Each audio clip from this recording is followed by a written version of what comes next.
Rede pública de ensino, pais madrugam em escolas por vagas remanescentes. Teve até gente vendendo lugar na fila. Carnaval lixo zero, você vai ver que é possível se divertir e pensar no meio ambiente. O Carnaval no Parque pretende reciclar 95% do lixo produzido. Sem definição, Temer vai à Suíça e deixa nas mãos de Rodrigo Maia o roteiro da novela da posse de Cristiane Brasil. Olá, eu sou Rodrigo Orengo e trago agora para vocês as notícias do Band Cidade, primeira edição.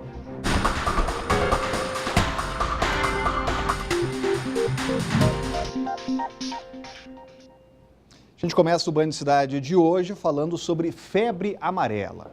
O governo do DF garante que por aqui não há motivo para pânico. Se você já se vacinou e não sabe se precisa tomar novamente a dose ou se vai ainda se imunizar, preste atenção nessa reportagem de Rafael Porfírio. No DF, a busca pela vacina contra a febre amarela nos 139 postos de saúde está tranquila. Na unidade da 514 Sul, o movimento é intenso, mas sem filas longas. É muito importante você estar imunizado, né? Você fica mais tranquila. A gente nunca sabe a hora que pode acontecer uma doença, aparecer alguma coisa, né? A vacina é aplicada em dose única, a mesma para quem precisa viajar para países que exigem a imunização. A orientação é que pessoas a partir de 60 anos só vão poder ser imunizadas com prescrição médica.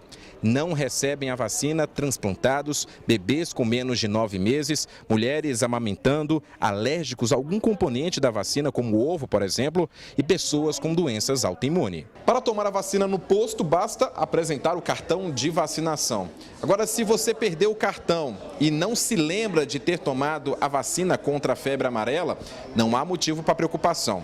É só apresentar a identidade, um novo cartão é feito e a dose é aplicada novamente por precaução. Os dados de quem já tomou a dose são anotados neste caderno e depois incluídos no sistema. Mas mesmo com toda essa orientação, ainda tem muita gente com dúvida quando o assunto é febre amarela. Eu gostaria de saber se a morte de alguns macacos, não só em floresta e tal, mas principalmente perto de áreas urbanas, se tem alguma coisa relacionada com a febre amarela. Pode estar relacionado, como pode não estar, na sua grande maioria não. A maioria da população, ou seja, em si a população toda está imunizada e o vírus está sobressaindo sobre o pessoal que já está imune. Por que isso? A vacina ela é muito segura, porém ela ainda tem um percentual entre 1% e 4% das pessoas que foram vacinadas que podem vir a desenvolver a doença. Os postos do DF contam com um estoque de mais de 11 mil doses da vacina contra a febre amarela. Em 11 meses já foram aplicadas mais de 207 mil doses. Em 2017 foram investigados 86 casos suspeitos da doença em moradores. 83 casos foram descartados. 3 foram confirmados e uma pessoa morreu. Apesar do temor da doença, segundo a Secretaria de Saúde, não há motivos para preocupações. Mesmo que a pessoa tenha tomado a primeira dose há 30 anos, há 20 anos, não há necessidade de tomar uma nova dose. Se a pessoa que não tomou a vacina sentir febre alta, calafrios, cansaço, dor muscular, náuseas, vômito e queda da pressão, deve ficar em alerta e procurar o serviço médico. A principal medida de proteção é a vacina. Segunda medida é o combate ao mosquito Aedes aegypti, quer por parte da população, quer por parte dos órgãos sanitários, quer também com uma busca de inovações que estão sendo buscadas para melhorar a eficácia dessa medida. Orientações importantes. E sobre esse assunto já está com a gente por aqui o Cláudio Humberto para comentar essa e outras notícias. Muito boa tarde, Cláudio. Boa tarde. A gente entende a compreensível preocupação das pessoas, né? Mas assim, além da preocupação, né, o sentimento que me invade nessa questão da febre amarela é de vergonha. Isso é uma doença que tinha sido extinta ainda no regime militar aqui no Brasil. O retorno da doença dessa e de outras doenças mostra a degradação sanitária do Brasil, né? Eu não vejo nenhuma autoridade atual, nem de governos anteriores, vindo a público se desculpar pelo que deixaram de fazer para impedir que isso tenha acontecido. as dúvidas continuam. Há pessoas, por exemplo, que moram nas proximidades de matas aqui no Distrito Federal. As pessoas que moram, por exemplo, nas imediações do Jardim Botânico, que é uma vasta área, né? Ou do Parque Nacional. Essas pessoas estão mais sujeitas à contaminação do que outras, que vivem em áreas mais urbanas. São todas essas dúvidas muito sérias, pertinentes, né? E que o governo tem a obrigação de vir a público esclarecer. E uma ciclista foi atropelada por um taxista no Núcleo Bandeirante na tarde desta segunda-feira. O motorista fugiu sem prestar socorro, só que ele foi seguido por uma testemunha e acabou preso. O homem de 43 anos foi pego na QE 15 do Guará 2 com sinais de embriaguez. No carro, a polícia encontrou uma garrafa de vodka, cartelas de remédios de uso controlado e um uniforme de vigilante. O carro estava com marcas visíveis de atropelamento, a frente amassada e o para-brisa quebrado. O motorista, que não teve o nome revelado, foi levado para a delegacia e continua preso. A ciclista foi levada para o hospital de base apenas com ferimentos leves. E aqui na Band você tem um canal direto para fazer denúncias, mandar vídeos, notícias, informações. É o WhatsApp do Band Cidade. Então anote aí nosso número 99976-9204. A gente recebeu um vídeo e fotos também do caso de um homem que levou um choque em uma subestação da SEB atrás do Mané Garrincha. Vamos colocar aqui, ó, colocar na tela para a gente já ver esse vídeo aí. Detalhe, é a segunda vez que ele leva um choque pelo mesmo motivo, roubando cabos de energia. Olha o perigo. Um dos vídeos mostra o trabalho dos bombeiros, a gente está vendo aí. A SEB desligou um transformador para que fosse feito o atendimento. Não houve interrupção de energia, ele foi levado para o hospital de base. E o presidente Michel Temer já está na Suíça, onde participa pela primeira vez do Fórum Econômico Mundial. O presidente da Câmara, Rodrigo Maia, assume como um interino. Temer embarcou sem ver o fim da novela Cristiane Brasil, que acaba hoje, inclusive, o prazo dado pela ministra Carmen Lúcia para a manifestação dos interessados. Quem traz os detalhes ao vivo é Renata Dourado, já está com a gente por aqui.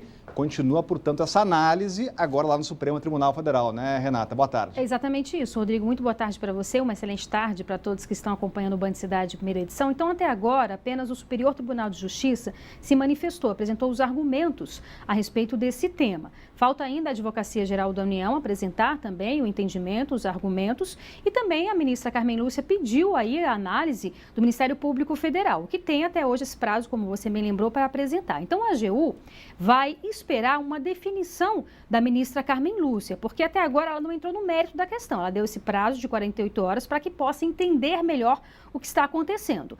Caso a ministra Carmen Lúcia entenda que Cristiane Brasil não deve ser nomeada, não deve assumir, aí sim o Planalto vai entrar com um recurso. A tendência é que esse recurso passe pela análise do plenário do Supremo Tribunal Federal. Lembrando que o Judiciário está em recesso e retorna no dia 2 de fevereiro. Então, esse aí é o entendimento. E o que está em jogo? Então, por um lado, você tem a AGU que representa o governo dizendo o seguinte, olha, um poder constitucionalmente, um poder não pode interferir no outro poder.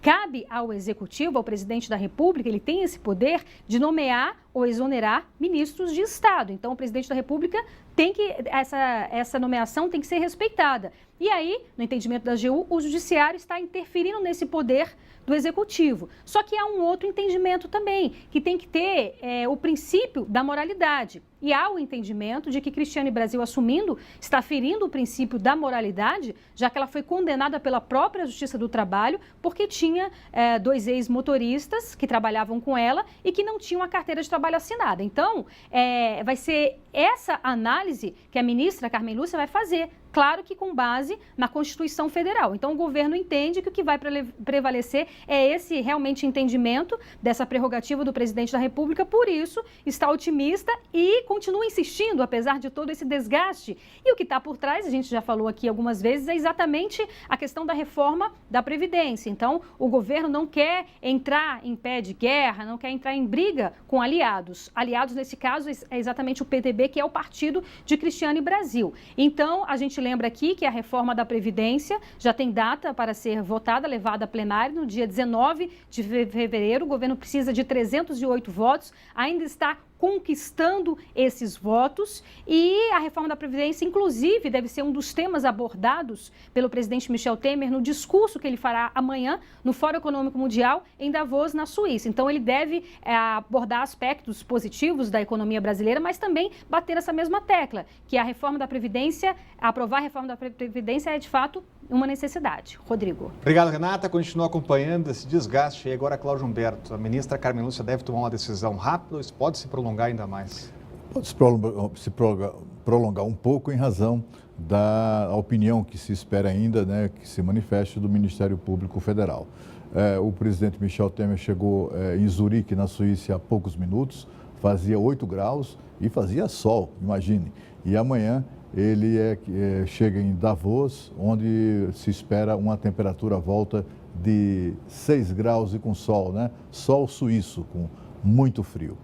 O presidente tem se encarregado de jogar água nessa fogueira. Ele tenta apagar o fogo e acalmar os seus próprios auxiliares, assessores e, sobretudo, da área jurídica e também ministros absolutamente inconformados com essa decisão da Justiça, com essas seguidas derrotas da Justiça, o presidente que está sendo impedido do exercício da sua prerrogativa de escolher e nomear ministros. O problema é que o presidente Michel Temer é muito ruim de escolher ministros, escolhe cada peça e aí acaba provocando reações desse tipo, como essa contra Cristiane Brasil, escolhida por ele para ser ministra do Trabalho.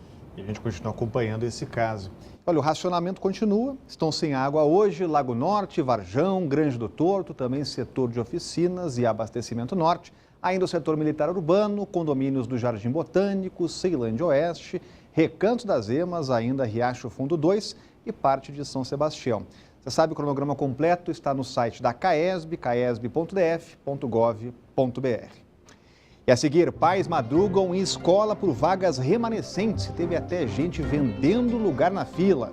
Mais informações logo depois do intervalo, aqui no Band Cidade.